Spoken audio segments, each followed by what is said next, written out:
Friday Power Lunch is recorded before a live Zoom audience. The Friday Power Lunch.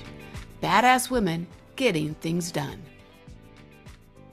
Welcome back, everybody. I know we have been gone for 2 weeks, so we'll probably have a slow opening, as we say. But I was going to go a little old school with the song we dance into. We're in the last so many weeks of the Women's Summit, and I went to look at some content. And Chris Matthews, the singer that we just have featured on the show, has been with us since at least 18. I went back from one of her songs, so I'm pretty excited about it. Did you listen to it? I did not listen to it. Good. Well, that's good. So I was so like, so it's going to be a good surprise for me this morning. you Even though deserve I it. even though I know most of her songs. So Well, this one is, excuse me, the battle hymn of she does this one of the battle hymn for Army of Lovers. Now, when back in the day, this is when we were being nice. okay. And this is when Michelle Obama was telling us when they go low, we go high. So now when we sing it, when she sings it, it's like when they go low, we meet them where they're at and we just keep on in there, right? So, but the sentiment is the same. Yeah, John Lewis said the same thing. Peaceful resistance is the answer. So it is still keeping that love in our heart, but understanding we can't ignore we can't ignore what's happening. We can't just go high and above it. We got to meet it where it's at. Yeah, I could not agree more. So I'll let us get to the I'm going song. to let us sing it, but I just want to set you up because when you're listening to it, I was going to all worried. You'd be like, oh my gosh, I'm not going high. I'm going low. Like I said, when they go high, we get even. We get even. Okay, I love it. So let's cue up Chris Matthews, let people in the room. I see the doors. If the doors, we need to open those doors and play our dancing song. And I'm glad to see everybody here. Dennis, if you can cue that up. Thank you all so much for the amazing work that you're doing. Have a fantastic summit. I will see you on the other side of this. Keep fighting the good fight. People get ready. People get ready. Yeah.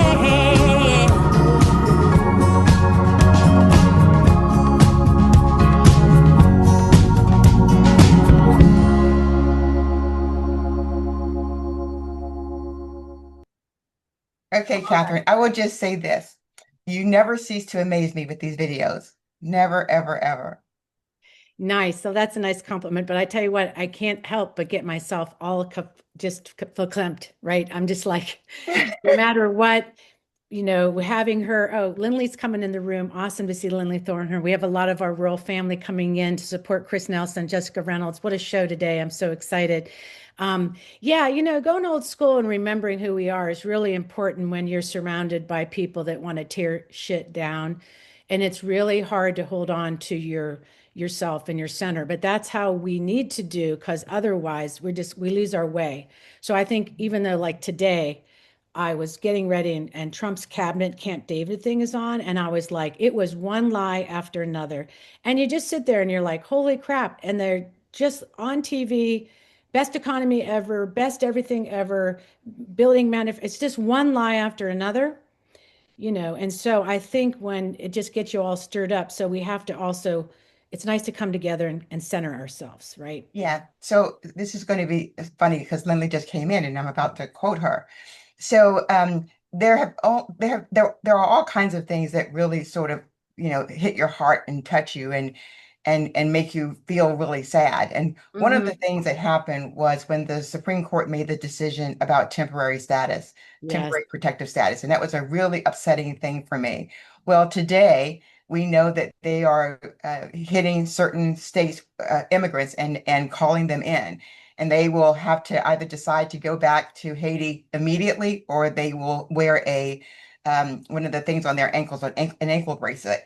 And so Mhm. they asked the DHS for a response, and I jotted it down because I thought it was just so cruel. And what they said is, what we would say now is closing time, and that means that you don't have to go home, but you can't stay here. It's not too late to get $2,600 and a flight back to Haiti. And so I just thought about the cruelty of that, Mhm. of how they are positioning that and how mean and heartless it is. And Lindley and I were having a conversation this week, and she said, other people's suffering isn't enough to cause people to do the right thing.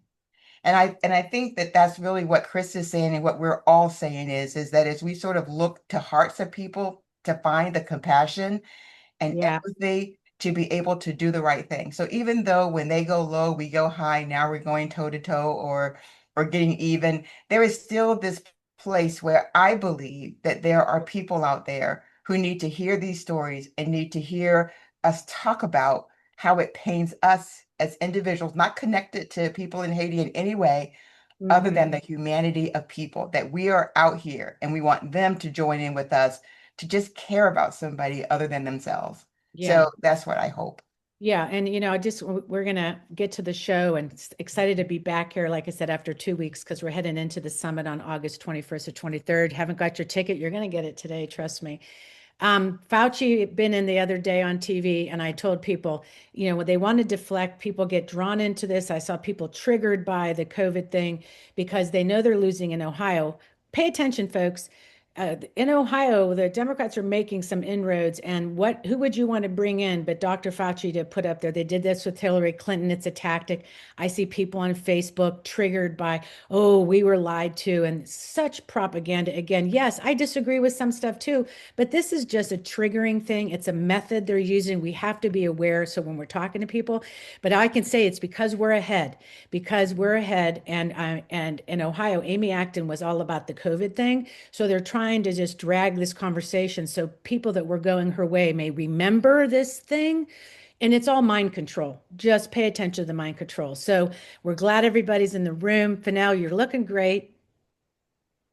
Well, thank you. So we're going to start. Great to see everybody. We're back in the pocket, especially welcoming our brothers and sisters across Virginia, across the nation to be with us today, because we are just so glad to be in community.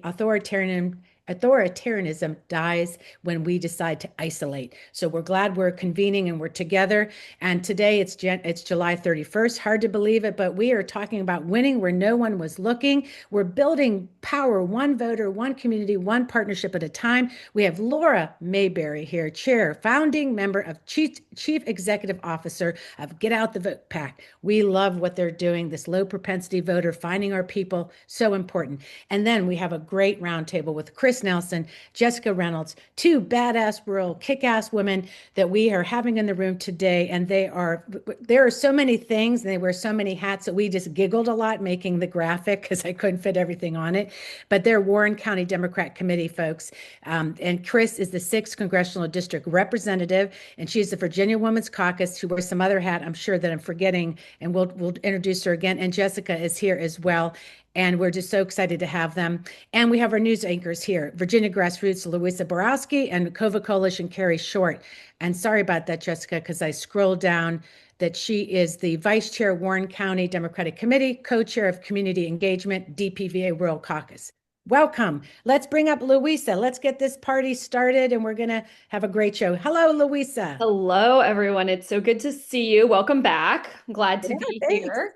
I start us off with a conversation about the primaries. I know a lot of folks have been hearing about the fact that DOJ is coming to observe, and we have some more details on that. So I'm going to read a little bit of what I received from the Fairfax County Democratic Committee, just so that we're all on the same page. I think the biggest thing we want to try to do is avoid rumor mills and avoid getting too caught up in commentary that doesn't really have clarity on what's really going on. So what I received was that Fairfax County Democratic Committee is expecting 5 pairs of legal monitors to visit various sites on August 4th.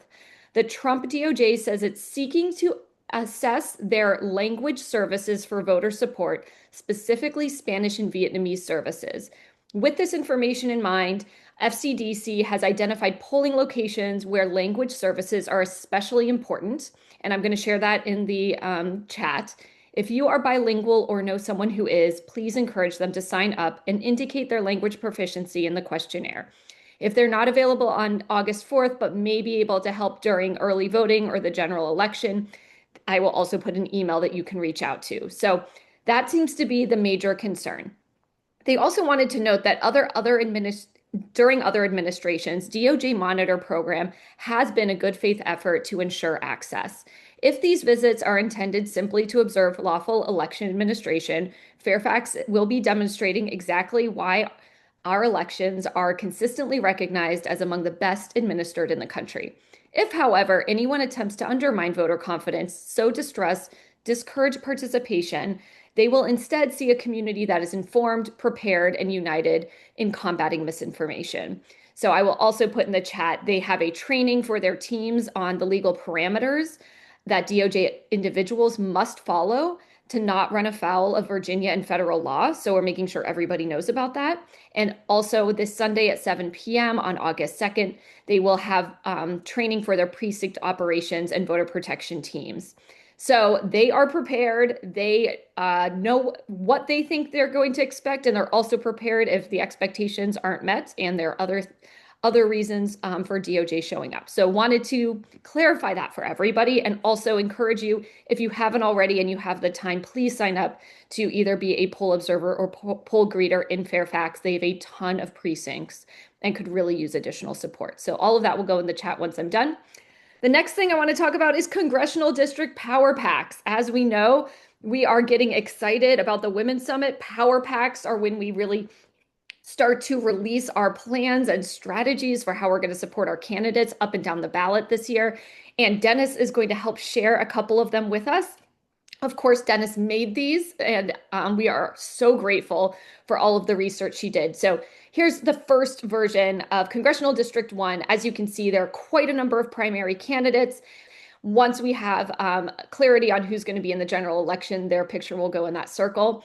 Some details. This district has historically voted Republican, and in 2025, Abigail Spanberger received 51% of the vote. So that is really good news for possibilities for Democratic voters coming out this year. I forgot to mention that CD1 is located north of Richmond and Norfolk. And you can see on the Power Pack poster that Dennis has listed local elections that are happening in the main counties that make up Congressional District 1. So as we always say, we want to support candidates up and down the ballot. So here's where you can figure out where are those local elections taking place. Additionally, of the 15 House of Delegates district in this congressional district, 9 elected Democrats last year, and 5 of those were flipped seats. So this is a really changing district. It is clearly moving from, light red to purple to light blue. We're seeing that trajectory now. And so this is a really fantastic time to get involved. You can see at the bottom of the poster that what Dennis has done is she's outlined in black the Senate districts and House districts that have Democratic incumbents. So you can get a sense of who you might be able to, if you're going to support and work in Congressional District 1, what other candidates do you want to encourage to get involved from the Senate and the House, because they're going to be up for re-election next year. So, Senate District 16, that is Schuyler Van Valkenburg's district. House District 57 is Maine Avar. House District 58 is Rodney Willett. And House District 86 is Virgil Thornton. So these are folks we want to make sure we keep engaging throughout the year. So I'm going to move us on to Congressional 2. And that is located in Southeast Virginia, with Virginia Beach making up 57% of the district. Really fantastic news for CD2 is that Abigail Spanberger won in 2025, 57% of the vote. So there are clearly good opportunities for us to be picking up this seat. You can see the list of local elections again that make up Congressional 2. Of the 11 House of Delegates district in this congressional district, 6 elected Democrats last year and 1 was a flipped seat. And again, outlined in black at the bottom, you can see where we have our Democratic incumbents. A couple of highlights for the House is House District 89 is Karen Carnegie, recent flip, and House District 97 is Michael Fagans, which was a close hold this past year. So, want to encourage you to get excited about these congressional races, but also those local elections. And as always, think about how we can get out the vote and get people excited both for the primaries where we have them, but also for the general. And one of the best ways to get people excited about the general is to talk about our constitutional amendments. So I wanted to share with you that the Right to Vote campaign is going to have their launch on August 6th coming up, from 12 to 2 in Norfolk, Virginia, and I'm going to put the address in the chat. Everyone is welcome to join. They're going to have campaign literature and yard signs, and they are going to be doing launches across the state. This is just the first one. So excited to invite you to it. Then I want to highlight that, again, our fantastic Dennis has created a site on the website that has all of the resources you need for the constitutional amendment. So if someone says, I don't really know what they are. What does this entail? This is the best place to send them. It also includes the language of exactly how the amendment is going to show up on the general election ballot. So that is something to start sharing with people today, so that in case there are any questions about what it means, we can start to address that. But most importantly, especially where we know there are support for the constitutional amendments in the state, using it as an opportunity to get people excited to go to the polls is a great way to go. Then I'm going to share a call to action in the chat. The AFL-CIO has asked us to contact our congressional representatives to protect workers from the heat and not block heat safety protections that they're trying to pass through the House and Senate. So I'm going to put that in the chat as well. And then the last thing is, we have these fantastic lists of lots of different events that you can get involved in. And I'm going to put those in the chat as well, so that you can make sure that you are up to date on what are all the opportunities for engagement. So there is a list of resistance events. There's a list of Virginia election events. And now we have a new list of election events in other states. So, even though we always care about Virginia, there's a lot going on outside of Virginia this year. And so that is a great way to see what is happening. You're in the Power Lunch, my friend. We care about all of our states, and we have people here from all over. With you on, I wanted to make sure, because we have Chris Nelson and we have Jessica Reynolds, which are in CD6. And we, on that map in the Power Pack, is the 6th district with Beth Macy, where she will be at the summit. We also know that Tom Perriello in CD5, there is a sweet chance that there's some really opportunities with Tom, and I'm excited. So that's also on the adopt list. So I want to make sure people know that Joy Powers in 9. My God, I love her. I know someone else is running there, but we love Joy and we just follow her. And we have, of course, the other districts. It's like, that we know we're watching those, but the Power Packs, that concept, I love it. So thank you for sharing that. Absolutely. And you're right. I think it's important to remember, if you're going to put energy into these campaigns, we are recommending 1, 2, 5, 6, and 9 this year, because those are our flippables. And those are the ones that we have the greatest chance to get voters out this year that will have an impact next year too. Yeah, and I think if we're growing this wave, and what Chris and Jessica will talk today is that how we're working together and collaborating. And so when we look at the map, it's Virginia's my district. So thank you, Louisa. And I'm going to hand it over to Fennell to get us started. Thanks, Fennell. Thank you. That was really awesome. And Dennis does amazing work. What I love most about it is it shows where everybody has an opportunity to do work. So Dennis, thank you. But I am really excited right now to talk to Lori Mayberry. She is the chair and executive director of the Get Out the Vote PAC. And so while we bring Lori up, I want to just say all these names. Spanberger, Carnegie, Franklin, Carroll, Guzman, Adams, Navarre, McCullough, Meta, Feggins, Nadarius Clark, and Doherty and Cole. What do they all have in common? They were all endorsed and supported by the Get Out the Vote PAC. So they did amazing work in Virginia. And so we're so grateful and thank you. So now people get to know who you are. So I want you just to tell people a little bit about you and what Get Out the Vote PAC is. I don't know why I'm having a hard time saying that today. That's fine. It doesn't just roll off the tongue sometimes, but thanks, Fennell, and thanks for having me on the show. So Get Out the Vote PAC is we're young. We've only been a PAC for about a couple of years, but our focus has always been those low propensity voters that are just kind of sitting on the sidelines. People tend to forget about them. Especially we've noticed in the Democratic Party anyways. I can't speak for the other side, but so it's become our goal to reinitiate them, motivate them, get them out there, and give them a reason to want to get out there to vote. So yeah. You guys, when I talked to Renee and you, when we were having this conversation, you guys do a lot of data digging in order to find out a lot about your voters. And you call it the soft touch in terms of how you engage. So why don't you talk a little bit about that? And you can share Alaska, because I think that's a really great story in terms of how you were able to really impact that to get that congressional seat. Yeah, so with the Alaska, it was it's consistency, right? You're talking with them more than once. You're listening to them. You're getting to know what is their local issue, right? What's the thing that's really on their heart? What's the topic? It's not the national picture. They don't really care. They need to focus on what's going on at home, right? And so we talk to them about those issues, and we do that through phone calls, texts, and emails sometimes, but mostly it's phone calls and texting.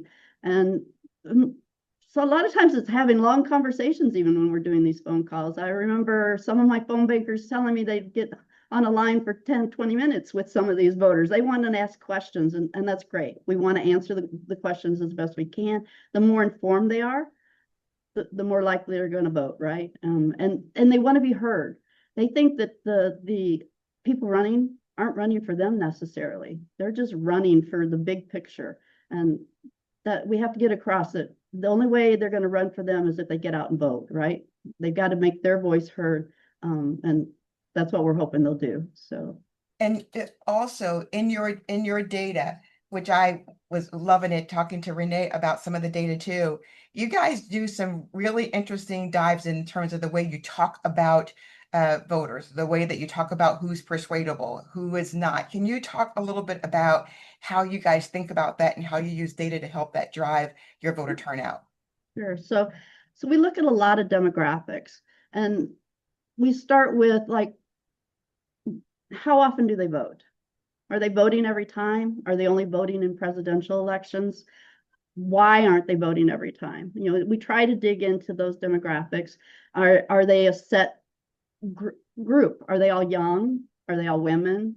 Are they all people of color? You know, there's all these different groups that we can look at, and we can get those demographics. And then by separating them out into their brackets, we can look at the messaging that's going to affect them the most, right? And so we do that with a lot of digging. We look at voter files, and we just try to get that data as best we can and hit them with the right message. So yeah. So I sort of think about that as micro-targeting to some degree in terms of understanding who your audience is. If I know that my audience is this particular group, then the way that I talk to them and present information is going to be different. And you and Renee talked a lot about that the way that we absorb information and think about it is not necessarily the way that voters. You want to talk about that a little bit? Because I found that really interesting. Yeah, well, I mean, I can talk from my own experience, right? I'm very new to the political realm. I'm an operations person. I'm a program manager. I inherited this organization a year ago, and I'm committed to making it succeed. But I am one of those voters that doesn't understand everything about politics, right? So I look at everything that we do as why? Why don't I understand that? What's missing? And let's see where we can help answer those questions. And it's tricky. I mean, we talked about signs, right? When a canvasser goes to a door, if we look around at what's in the yard, we can kind of tell what kind of reaction we're going to get when we go to the door. Well, we kind of have to do that too with the data. We have to look at, why didn't they vote in this election? What was it that? Do they not know that there's a special election? Do they not really care about the midterms? Do they not understand how that affects them if they don't vote? So this is how we plan. Yeah. And so we talked about yard signs, and you guys said, especially in Alaska, that yard signs were really important. Talk about that, because there's always been this thing: yard signs don't vote. Now, you can't say that to this group, because we believe in yard signs. We believe in yard signs. We believe in postcards. We believe in all of the things. So tell us about the experience, about what you guys found about yard signs.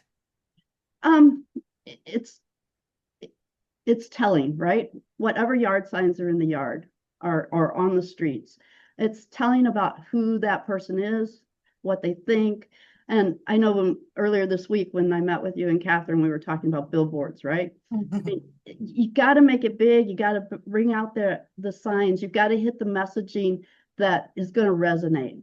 Just names on a sign, we all see those all the time, right? The Kamalas, the Bidens, whatever.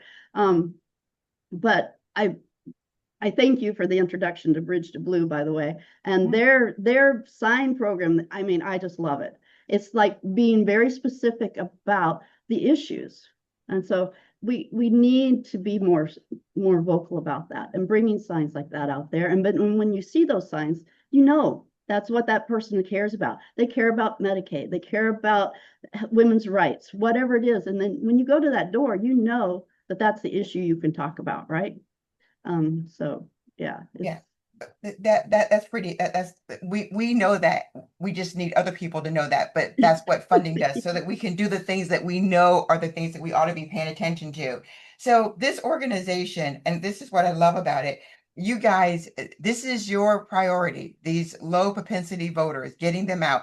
And you believe that this is what's going to change the dynamic in 2026, is that these voters who haven't come out before are going to come out in 26, because you're going to make sure that they understand that if they come out, then they get to drive some of the narrative. Do you want to just talk about what our last few minutes on what you think that's going to look like this year? It's going to increase the competitiveness of the district, right? Competitive races are lost by just small margins. So we don't have to motivate everybody. We would love to motivate everybody, but we just need to motivate enough people. And these are the people who are forgotten. Because they don't vote all the time, campaigns don't look at them. They think that they're not even viable, but they are. They're not uninformed. They're as concerned about what's happening today as we are, and the ones that are in politics every day. But they don't understand how to discern what's real and what's not anymore. We've got so much disinformation out there. So by listening to them, listening to what their issues are in that district, and talking to them directly about that, it's just going to push them over. They're gonna get out there. We've seen it more than one time, as you said, all the work we did in Virginia, this year in Pennsylvania 3. We had 3 main groups that we talked to. We had Black moderates, Black progressives, and white moderates. And that race, we had over 28,000 conversations. We made 85,000 attempts to talk to these people, right? And we canvassed over half of over 50% of what the independent people canvassed, right? Our coalition. And we helped Chris win that race by 22,000 votes, right? Over the next person. So they will get out there if you talk to them on their own level and help them understand what's going. They're just as motivated to get out and vote. So in conclusion, and I'm hoping that you'll be able to stay for the after chat. What I love about our conversations that we had is that you guys are really data driven in terms of how you dig in to understand who voters are. I had to go back and look up conservative viewpoints to understand exactly, when you guys said that in the data I was reading, to understand what does that mean, that they like democratic principles, but they have conservative views. And so that makes a difference in terms of how you engage and talk with someone. right. And then I also love the fact that you guys are clear about, when you say I canvass doors, you know exactly how many people you actually talk to and the outcomes of those. So you're really focused on, if I make a phone call, if I knock a door, if I send a text message, what did I get out of that? Because that's how you win. It's understanding exactly what you've done. You're right. And so every time we make a phone call and talk to somebody, we track. Did they say, yes, I'm going to vote for this person, or they're still on the fence, right? And so we know that we can call back again and maybe talk to them again about a different aspect of that candidate. And that might do the trick to push them over, right? So by taking the data and really monitoring it, we can do so much more. We can. Absolutely. Thank you so much, Lori. Hope that you will be able to stay. Catherine, I'm Thank going to give it to you. you. I want to say thank you to Lori too, and I'll say that meeting you's been great. And when we talk about collaboration and community, that you connected us to Emily White, who is coming to the summit, and we talk about data and looking for low propensity. So folks, the point of us getting together is it's just such a wealth that comes out of it. And so thank you for what you do, Lori, and stick around, because it's just been great to get to know you and to work with you. It Thank just, our you. work has just started. In fact, we were talking about using Lori for some looking at voters in CD1 and some of these hard to reach that we need to talk about that, Lori, later. But thank you for now. You're welcome. And I was going to yeah. say, I'm talking to Renee today at 2. Oh, are you? Oh, look at you. Oh, good. Okay, so I'm very excited for folks. Again, I've been putting some stuff in the chat, and it is about our Women's Summit on August 21st to 23rd. It's in Tysons, Virginia. We're so excited to be back in the pocket. We're doing it later in August because of the Yes campaign, and we'll be talking about that collaboration. We have Lindley Thorne that will be on the stage around that. We have a lot of just great speakers that are going to be coming all weekend for that weekend. So get your tickets. Andrew Jackson, I saw, came in the room. We have our rural partners. But today, I'll say that when we talk about our partners and how we've grown to be just, I think, a great muscle together is our rural partners and the Rural Caucus with Roberta Thacker at the top. And I said to her, I need some badass people to talk about, the Rural Caucus, what's going on out there, what y'all are up to. And she goes, do I have the people for you? So today I'm so excited to welcome in from Warren County Democratic Warriors and Chair of Warren County Democratic Committee, Jessica Reynolds, Vice Chair, Warren County Democratic Committee, Co-Chair of the Community Engagement, DPVA Rural Caucus. And I'm sure, Chris, I missed out some of the stuff that you also do because, geez, Louise, that's a lot, it's a lot. So welcome in the room. Great to see you guys. How is it going today? How are you feeling just in general about what's happening in Virginia? And when you heard Lori talk about like yard signs and so on. Amazing, right? She's speaking my language. The work that she's doing is exactly what everybody should be doing. That's great work, Lori. Yeah.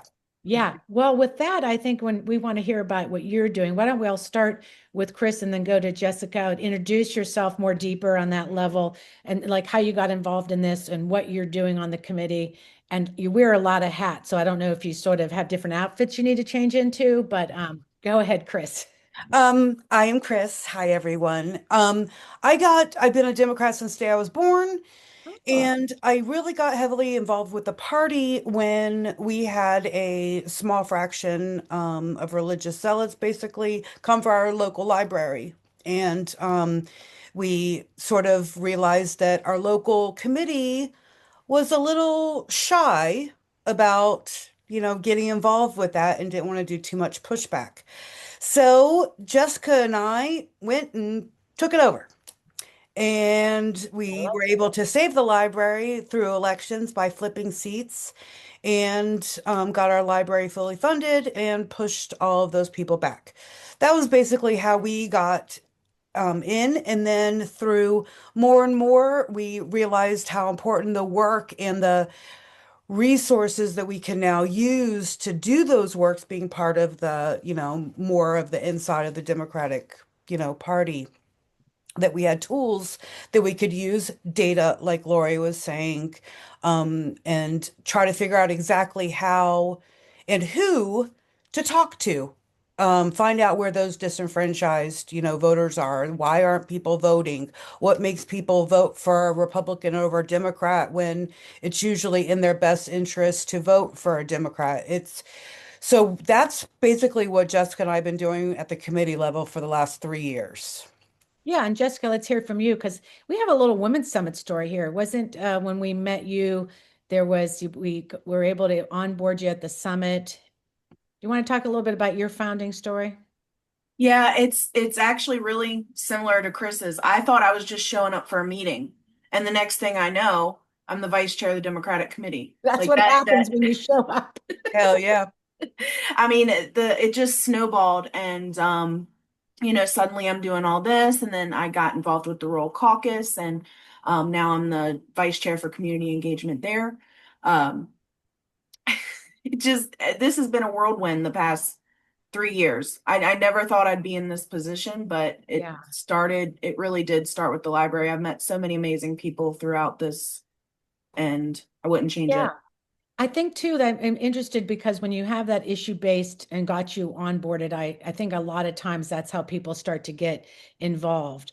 And then you realized you needed I think as women, sometimes we look around and we're like, we can snazz up this place. We can make some changes. And there was a lot of young families, I'm assuming, that were involved in the library. Was that helpful to like improving the committee or some of the outreach when you're doing outreach that were kind of new people that you found? Absolutely. I would say probably 30% of our committee came from the Mhm. library debacle. Like we got a lot of, you all know that committees are aging a little bit, and we got a lot of, People. younger people in, and they are just so happy that we're there. They were done knocking those doors, I think, but they would Yeah. still do it, and they still do it today, but they're very happy that we brought some more people Yeah, in. I think that's kind of a lesson when we're thinking about it. Chris, I know what your thoughts are so let's talk about some of the different challenges when we talk about committees in Fairfax, committees in Virginia Beach, committees in Harrisonburg, committees in Southside. I mean, there's struggles, there's different challenge. Talk about those challenges and opportunities. The challenges compared to those is many times we also feel ignored. Yeah. We don't get simple things in abundance like signs. We actually, during the Yes campaign, Jessica drove out to Fairfax to go get signs because we didn't have signs delivered. Yeah. So a lot of the candidates will concentrate solely on the bluer areas and the blue doors. Mhm. So when we've got coordinated campaigns coming in, they're majority of, those doors. And so we don't find our voters or people that are disenfranchised or that are not voting with that. So we have to sort of do our own thing out What's here. that look like? It looks like opposed to 1,000 doors that they may want to hit, we're looking at, 8,000. So it is very, very difficult. We also have to spend money where a lot of the other committees don't because we have to make our own signs and we try to tailor them to the more of the rural areas, to the committee, what your individual, community is doing during the library election. It was library signs. Right. So we, I mean, it's hard. It is A little not bit more easy. hard, like you said, money, and you did talk Yeah. about the aging out. I think there's some similarities maybe with some campaigns that I think across the board struggle with, but I do think getting new people involved. And when you do have a data center or shutting down an immigration center, there are opportunities to try to onboard. So you had talked to me about the one thing in these some areas is letting people know that there's Democrats out there. Talk a little bit about that. Maybe Jessica can start first, but when people look around, there goes, there's no Democrat on my street, and how the difference is that we can use signals to find each other and then let people know. Jessica, I want to address that, and maybe Chris has something to add in. Yeah. Well, the biggest thing is we go out and we set up a table at every single event in Warren County. Mhm. Every single one. And pretty much everybody that walks by is like, I didn't know you were here. I can't believe you're here. Thank you for being here. Like it's always really good reception. And what we kind of do is we buy like little party favors and we give them out for free for the kids. So the kids come up to the table, and in turn, the parents have to talk to us. They're not just going to let their kid run up to some random table. Right. But so that's kind of how we sneakily, make people talk to us. And then a lot of times we'll get their phone number and email, and then they end up on our email list. Another big thing is signs. Like even Lori mentioned it. I mean, signs are so important out here. It gives a neighbor permission a lot of times when they see their neighbor put up a sign in their yard, and you're just like, Yeah. you know what? I trust my neighbor. Let me look into that candidate. I've never voted for a Democrat before, but let's see what they're all about. And it builds. And Yeah. I just get so excited because we are getting more and more and more signs in yards out here in Warren County. That is awesome. Chris, what's your thoughts on that? 2024, we had a huge push for signs. I had a lady come into the office once and say, so my neighbor put up a Harris sign. I want to put up a Harris sign. Wow. 2 days later, she brought her other neighbor and said, they're putting up signs. I'm going to put mine. They sent me a picture. The entire cul-de-sac had Harris signs because just like Jessica said, it gives them permission. And I'm going to tell about Lindley too. one of the very first things I ever heard Lindley Thorne say was, we can't be afraid to take up space. Yeah. And I have that on repeat. I'm actually going to get t-shirts made. We do a huge push. Yes. Yeah, no, yeah, sorry, I was like, yeah, that's so true. I'm like waiting for that t-shirt, and it is true to take up that space. And I think now there is kind of a real, when we talk about opportunities, and I like to go there and then end with some of the partnership and collaboration with your Fairfax Dems. I know Deb Link Yeah. is on, and I love this because I'll just say I'll give a little credit to Network Nova at the very beginning that what we experience in our own experience just getting to know this, what to do in this space, is that people were siloed in Fairfax. People were siloed at DPVA. They had and no one was sometimes talking, and I couldn't figure out what stuff was doing. And we were like, this isn't getting us anywhere. We need to break out of the silo and go help people, adopt a congressional, just adopt. And it's not to be, like, like people aren't doing something right and we know something more. It's like we see the value and the strength when we are together, and when we need help, we could now in an emergency go over to rush down to Hanover to stop that immigration center, right? So I like to address that with you guys, like in that sense of valuing one, the partnership, and I can't remember what I was just first even saying. Yeah, I was going to say, yeah, the partnerships and what that looks like for you all. And also, understanding even in yourself, how you've been building like maybe bigger relationships with other committees and so on. We started doing that very early on. When we have parades, it's no Yeah. fun only having 10 Democrats walking in your parade. Right. So we will join with all of our other counties around us. I've become very good friends with all of them. We share fundraisings, events. We do it all together up here. For further out, redistricting was very important to me. I wanted to be redistricted so terribly because we actually have more in common, Warren County in the Northern Valley, with Fairfax than we actually do down in Rockingham.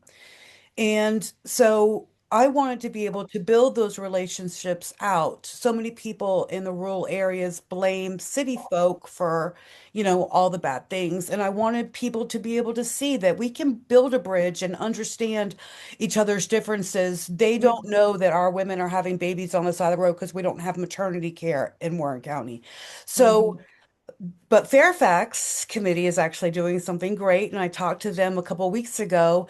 They are doing something called Outside of Fairfax, I believe. Beyond Fairfax. Beyond Fairfax, thank you.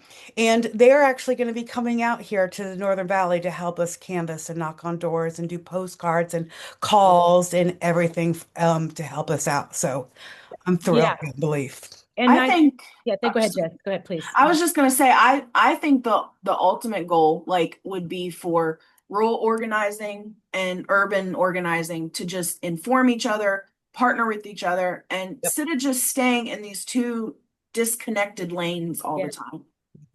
I think that's so true. And I feel like that's the power of the Virginia's My District as the Yes, I love that. I do And too. let me tell you, when we first started this, the pushback we got from like even Dems in my own committee here, well, they just didn't understand to get outside of it. They weren't told this. I think now you see candidates we've modeled this behavior. And I think that is really exciting because I always tell people, you want to hang with your people, you find your people. And I feel so much more a fool in my work, knowing I have friends. I was texting with Andrew Jackson. We're having Michaela Venerable come to the Yeah.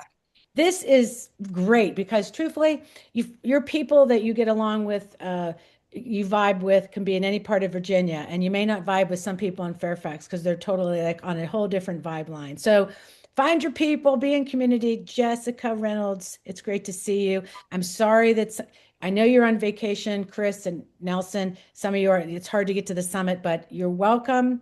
I know that it may be difficult. That's why we're doing this, but I think this was fantastic. Can I do a shameless plug real quick for Yes, we love Rural shame. Caucus?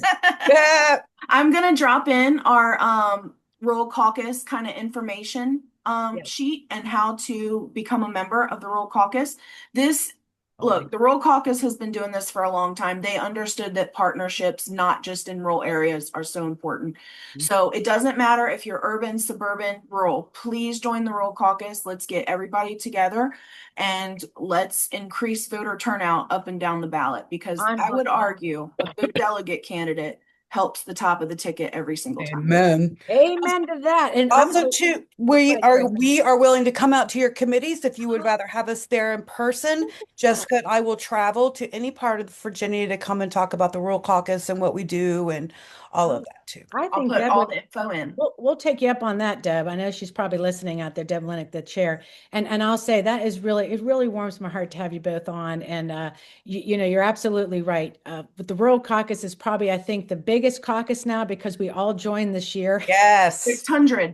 We blew it out of the water. 642, I think the last number was. 642. Great. Well, thank you, Chris. Thank you, Jessica. Stick around because Carrie Short's in the room. Yay, and we're just up to no good also. I can we just say how brave Jessica and Chris are? I mean, I am so inspired by their like bravery and getting out there and doing it. It just is so amazing. And I couldn't help but think when listening to them talking about their committee getting overlooked and not getting the resources they need, that I feel like the grassroots organizations have a lot in common with them, and like trying to coordinate the coordinated campaigns. Sometimes I feel like we know better than they do when they show up and try to coordinate us.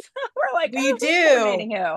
It's fantastic. I'm just so impressed with their bravery. Well, they really. are. I mean, That's why they were been recommended. You know now why. So I'm going to hand this over to you because we want to get into our. This is great to see you, and I want to make sure just quickly if Dennis has the materials for you ready to go.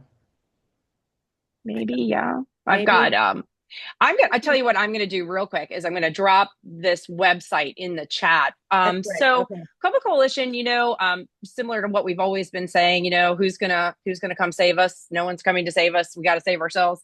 And I've seen some great materials out there for the 3 amendments, but the COVID Coalition has joined forces with some other grassroots organizations down here. Of course, we're working to flip CD2, but really important is the 3 amendments campaign. And so we've developed our own campaign down here, what we think is going to work in Purple, Virginia Beach.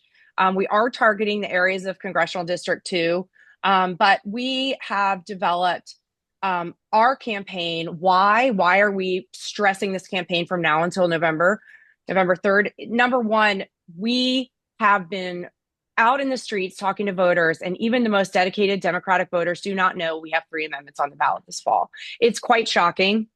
And so we have a real shot at getting this education out. Number 2, I think it's important because we all know that these amendments will get more progressive voters to the polls in an era where people are fed up with politicians. They're fed up with the system, quote unquote. They're happy to see some of it just completely get torn down and rebuilt again. So I think this is a real motivator for a lot of our volunteers in coastal Virginia, because we know we can get people to the polls because we're not representing a candidate. We're representing 3 important causes and saving rights. The idea of enshrining abortion rights, marriage equality, and voting rights restoration in our Constitution, the Virginia State Constitution, which will help, you know, no matter who's in charge. So the first and foremost thing that we did was we started with a brochure. And this is really our fundamental piece of literature. And from this, all of our messaging comes from all of this. And you can see that messaging on the website that I just dropped in the chat. Please, you know, use it, link to it, put the link on your websites, share it on Facebook and Instagram. Get this page out there. Not only does it have information about the ballot initiatives, it has the actual wording of what's going to be on the ballot so people can prepare. And it has information from the Virginia Department of Elections so people can find out more information about their own voting status, hours of their polls. So it's really super important. In addition to this brochure, we've developed some what we call palm cards because they fit in the palm of your hand. This is one of the older ones. We've got a newer one that just came out. We're going to get these up on postcards for VA so you can print them out yourselves. The QR code on the palm card goes to that website that I just referenced. These palm cards are so handy because number one, they're cheap. And number 2, they're breaking down what is on the ballot for the 3 specific amendments. We've also made a sticker version of this, which will also be on postcards for VA. People love stickers. I mean, you can put them on everything. This is my favorite sticker on my water bottle. But people love stickers, and I think it's very helpful. And we will be working with the coordinated campaign to make sure that we're getting amendment literature out when we're canvassing.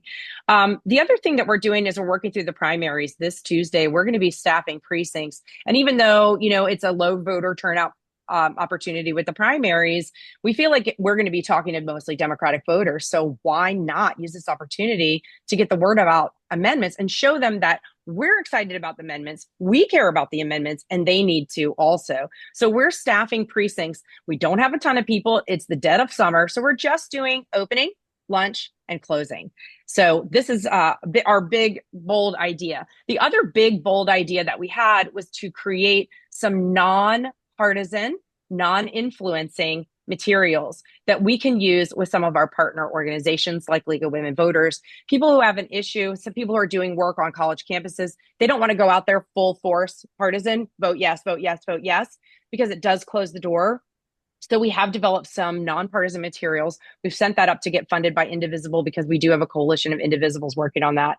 Those nonpartisan materials will also make available to you. And this is all sort of free resources that you can use. We'll have the stickers, yard signs, postcards that we are going to mail to voters, and palm cards all available on Postcards for VA. We think that's the best way to get that out to you. And we'll have also links where you can download PDFs directly from our website, so you all can make it your own and use our stuff. We've got a great logo of the Virginia seal with our little COVA Coalition logos all over it. So we're quite proud. But we have launched and we are in action, and we'll be out at the precincts on Tuesday. But that is really awesome. The work you guys are doing is awesome. I particularly love the nonpartisan effort too. Galen Kanoiton, who's also part of the NAACP, says that sometimes you got to take off that D so that you can reach other voters so that they can actually hear what you have to say. So I think that's really important. There's nothing to stop you from dropping those leaflets in predominantly blue neighborhoods. Yeah. Just saying. Yeah, and just predominant. Saying. Well, yeah, exactly. But you can drop them everywhere. Yes. Every neighborhood when it's nonpartisan, which is really good. So I think that's really critical. So excited about the Women's Summit. I think that COVA Coalition is bringing a contingent of like 10 or 12 people. We're so excited to be bringing this many people. We're going to dust off our t-shirts and make sure we're representing in full force. I can't wait to come hang out with all of you guys at the Women's Summit. So we're all bunking together and driving together. And so I'm really excited. I'm really excited about this idea of the big sessions. I know basically like a high level view of the schedule came out a couple weeks ago. And I'm really excited about these ideas of having big sessions where we're all learning together.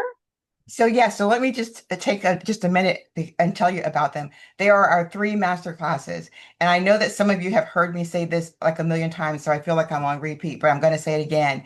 Typically, when you go, there's all these places that you choose to go, and people pick what they want, and there will be opportunities to do that.